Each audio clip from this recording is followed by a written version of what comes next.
দেখুন, আজকে আর আমি কোনো গল্প নিয়ে আসিনি।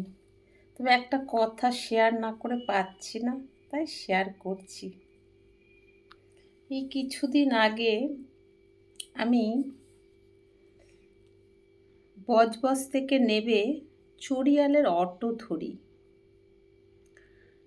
এবার যখন অটোয় ঢুকছি তখন বেশ অনেক লোক ছিল। তো ধীরে ধীরে স্টপেজ আসতে লাগলো, নামতে লাগলো অনেকে এবং অনেকে উঠলো। লাস্টে যখন দুজন ভদ্রমহিলা উঠলো আর আমি তিনজন, তো দেখছি মানে আমি খুব তাড়াহুড়োতে ছিলাম, তবে ওই বাইরের দিকেই তাকিয়েছিলাম। তো হঠাৎ ওদের আলোচনায় আমার মাথাটা কেমন ঘুরে গেল। তাদের আলোচনাটা কি ছিল শুনুন। হাসবো না কাঁদবো কি বলবো আমি নিজেও জানি না, আপনারাই বুঝে নিন। তো একজন দুজনেই লেডিস। একজনের বয়স হবে এই 49-50, সে শাড়ি পরেছে।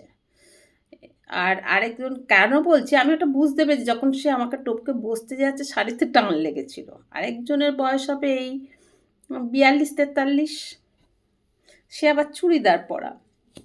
বসা নিয়ে একটু কষ্ট হচ্ছিল, তাই একজন খুব মোটা একজনের রোগা।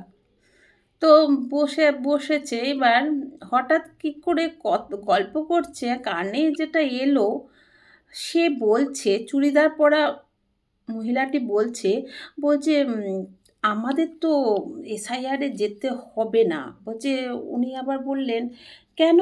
বলছে 15,000 টাকা দিয়ে দিয়েছি, আমাদের তিনজনের 5-5-5।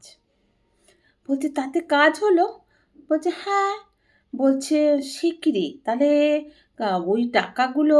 বলছে আরে যে করাচ্ছে সে কিছু নেবে, আর উকিলকে কিছু দেবে, আর জাজকে কিছু দেবে।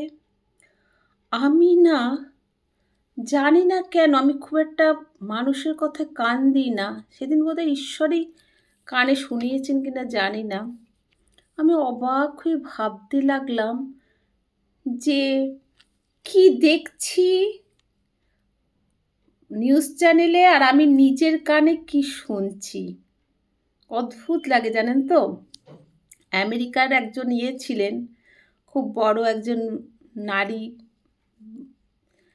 সেই বিখ্যাত নারীর যে কথাটা, যিনি আর কি পেন্টাগন পেপারস আর ওয়াটারগেট কেলেঙ্কারির উন্মোচনের সাহসিকতা দেখিয়েছিলেন, উনি একটা বক্তব্য করে গেছিলেন। সেটা হচ্ছে, প্রকৃত নিউজ সেটাই যেটাকে কেউ ধামাচাপা দিতে চায়, আর বাকি সব বিজ্ঞাপন। নমস্কার।